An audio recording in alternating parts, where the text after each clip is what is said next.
comment faire, comment débloquer son mental, comment supprimer ses pensées limitantes. Parce que je pense que beaucoup de personnes sont dans ce cas. Qu'est-ce que tu peux leur dire?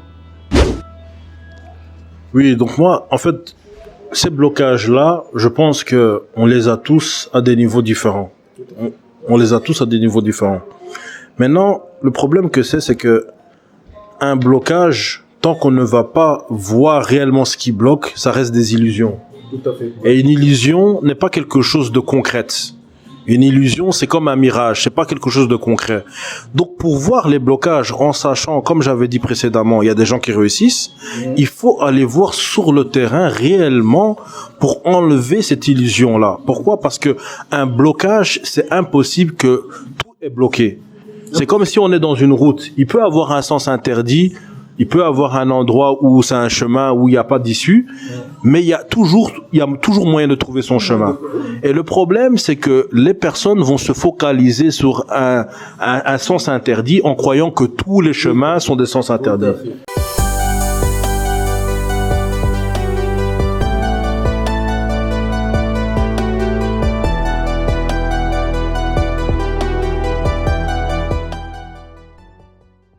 Non, il y a un sens interdit à droite, mais il y a une ouverture à gauche.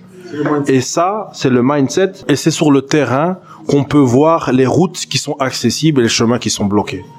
Et c'est que sur le terrain. C'est que sur le terrain. Parce que moi, je me souviendrai toujours, c'est que j'avais déjà essayé d'entreprendre auparavant. On a eu, on va dire, un blocage. Pourquoi? Parce qu'on s'est fait arnaquer. Donc là, c'était pas quelque chose, on va dire, voilà, c'est des obstacles. Mais ça m'a donné une leçon. Et la leçon, c'était qu'il fallait aller sur le terrain. Et en allant sur le terrain, bien sûr, c'est mon cousin qui était dans un premier temps. Il a ouvert la société. Et voilà, le chemin commence à s'ouvrir de plus en plus. Et les résultats sont là. Donc voilà, c'est ça que je conseille, d'aller sur le terrain. Super. Ben voilà, aller sur le terrain. Aller sur le terrain. Alors ici, moi, écoute, Ludo, moi j'ai vécu ici en Europe, ici en Belgique.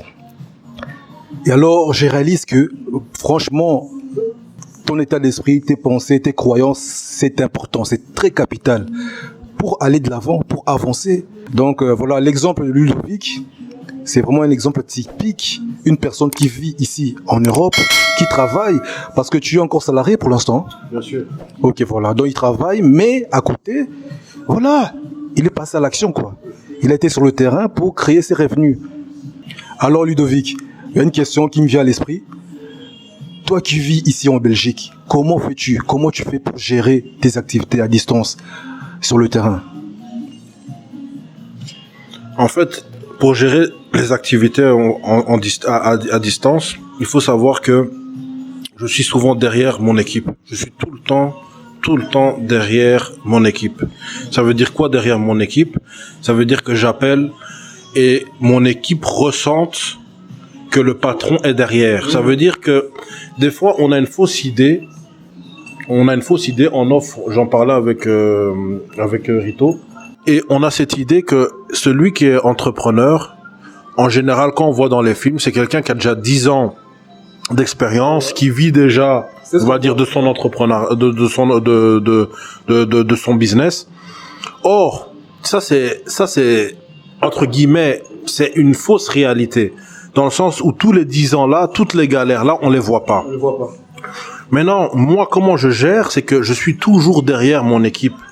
Et mon équipe ressent que le patron est derrière. Ça veut dire, avant d'être le patron qui est à la plage, qui se croise les bras et qui attend seulement l'argent rentre, il y a tout ce travail-là qui doit être fait. Ça veut dire être derrière son business. Et à partir du moment où l'équipe ressent qu'il y a quelqu'un derrière, à ce moment-là, l'équipe déjà se réajuste et essaye de faire un travail de qualité. Magnifique. Ben voilà, c'est ça. Et je pense aussi que en faisant cela, tu es en train d'établir une confiance à ton équipe, quoi. Voilà, donc c'est aussi important d'instaurer un climat de confiance, voilà, pour gérer son business à distance. En tout cas, c'est possible. C'est pas une raison de te stagner, de te stopper. Ah oui, il y a aussi une question. Et comment ça se passe avec ton équipe? Est-ce que ton équipe valide ton comportement? Ton équipe est réceptive par rapport à ça? Comment ils réagissent, je veux dire, par rapport à ça? Donc mon équipe réagit très bien. Déjà, il faut savoir que moi je suis congolais, eux c'est des Congolais. Voilà. Donc le fait que c'est quelqu'un de la diaspora, il semble qu'ils pourront évoluer dans la société. Ouais. En général, ce qui se passe avec, comme il avait dit ici mon ami Rito, il avait dit, on n'a rien contre les Chinois ou les Pakistanais ou quoi que ce soit, mais en général, il y a une réalité qu'on peut pas nier, c'est qu'un Congolais qui va travailler pour un Chinois, un Pakistanais ou autre, ne se voit pas évoluer et n'évolue pas aussi dans la société. Mmh. Mais le fait que moi, je suis issu de la diaspora, j'ai un discours qui permet de leur faire comprendre qu'ils peuvent évoluer dans la société. Mmh. Et donc forcément, ils se donnent beaucoup plus à fond. Donc ils sont très réceptifs. Et donc c'est ça qui est vraiment intéressant parce qu'ils croient dans la société. Et c'est pour ça que il faut aller sur le terrain. Donc tout ça c'est possible que si on va sur le terrain. Par exemple, comme ici, je sais que Rito, on avait discuté en off, il a investi aussi sur le terrain. Donc c'est pas que de la philosophie. C'est pas de la philosophie, c'est du concret. Il faut être dans le concret. Là, on est dans le temps où il faut vraiment être dans le concret. Il faut aller sur place. Et comme je le dis toujours, quelqu'un qui n'a pas d'idée, qu'il aille sur place, les idées vont venir à lui. Exactement. Exactement. Tout à fait. Voilà, là, je réalise que vraiment, c'est encore une fois, c'est les croyances, hein. C'est ton esprit, c'est tes croyances, c'est tes images mentales, tes engrammes, tout ça. Et donc, ce processus-là, c'est pas un processus philosophique, c'est un processus pratique. Ouais. Ça veut dire qu'il y a des notes à prendre, il y a des idées à prendre, parce que les idées aussi font partie aussi du mindset. Parce que quelqu'un qui n'a pas le mindset ne peut pas avoir d'idées. Ah non. Et c'est à travers donc toutes les vidéos, parler avec des gens qui sont déjà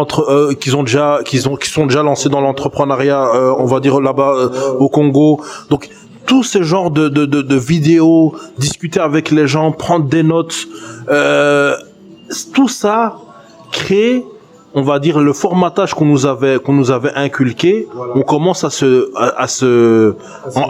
désinstaller tous ces faux programmes qu'on avait dans la tête et on reprogramme avec des nouvelles vidéos, des gens positifs, des gens qui ont déjà fait le pas. Et tout ça, c'est ça qui amène à cette reprogrammation-là. Tout à fait. Exactement. Bon, en tout cas, voilà, les amis, c'est un exemple à suivre. Parce que voilà, moi et Ludo, nous sommes dans le même cas. C'est quasiment la même histoire. Et voilà, j'ai vraiment insisté, j'ai voulu l'avoir ici sur ma chaîne pour partager son expérience. Pour voilà, inspirer les amis, les compatriotes, nos confrères. Pour toute personne qui désire se réaliser et prendre le contrôle de sa vie. C'est très important, encore plus important dans les temps actuels. Rien n'est impossible. Débloquer, se former, mettre en place des bonnes stratégies. Alors Ludovic, voilà un dernier mot de la fin. Je pense que voilà, tu as donné quelque chose d'inspirant à nos internautes. Ton dernier mot de la fin. Alors mon dernier mot de la fin, bon, c'est un peu, on va dire, j'avais déjà dit auparavant, aller sur le terrain. C'est le temps, soit on va être acteur de ce qui se fait là-bas, yes, ou soit on va être seulement des figurants ou alors des gens qui allons regarder, des spectateurs. Ne soyons pas spectateurs d'un truc qui nous appartient déjà, parce que c'est notre terre. Soyons acteurs de quelque chose qui nous appartient déjà. Et donc, il faut vraiment, là, on est vraiment dans le temps où il faut aller investir là-bas, parce que là, pour l'instant, il y a des grosses entreprises qui commencent à investir là-bas. Et nous, qu'est-ce qui va nous rester? Rien du tout. Et en plus de ça, ici, donc, il y a Rito qui a lancé une cagnotte pour justement un centre de formation sur le terrain. Donc, le centre de formation là, ça sera quelque chose de concret. Il y aura des formations pour aussi bien les gens de la diaspora, pour des gens, on va dire, issus du pays, pour qu'ils se forment dans quelque chose de concret, pour qu'ils puissent aussi faire le pas dans l'entrepreneuriat. Donc évidemment, nous soutenons ce type d'initiative-là, ce centre-là. J'espère que ça va être vraiment une aide pour les Congolais pour faire évoluer notre pays. Et l'Afrique, pourquoi pas? Bien sûr, tout à fait, tout à fait. Eh ben voilà, dans la barre de description, je mettrai le lien de la cagnotte. Si voilà, ce projet vous tient à cœur, si vous ne voulez plus être de simples spectateurs, parler, se plaindre de l'arrivée des Chinois ou des Indiens, de toutes personnes, de toutes ces personnes qui investissent, qui envahissent l'Afrique, ben soutenez ce projet, participez à ce cagnotte. Le lien est dans la barre de description. Voilà mes amis, nous sommes arrivés à la fin de cette interview inspirante, j'espère, pour vous.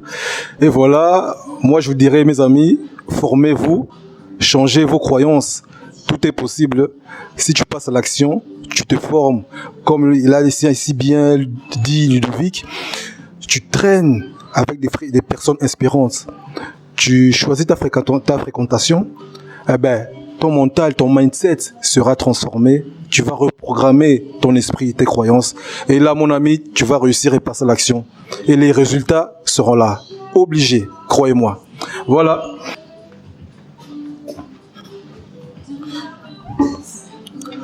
Voilà, je vous disais, voilà, je vous retrouve prochainement pour une nouvelle vidéo. Croyons en vous, soyez forts mentalement, c'est la base, et passez à l'action. À très bientôt pour une nouvelle vidéo sur Mindset pour réussir. Ciao.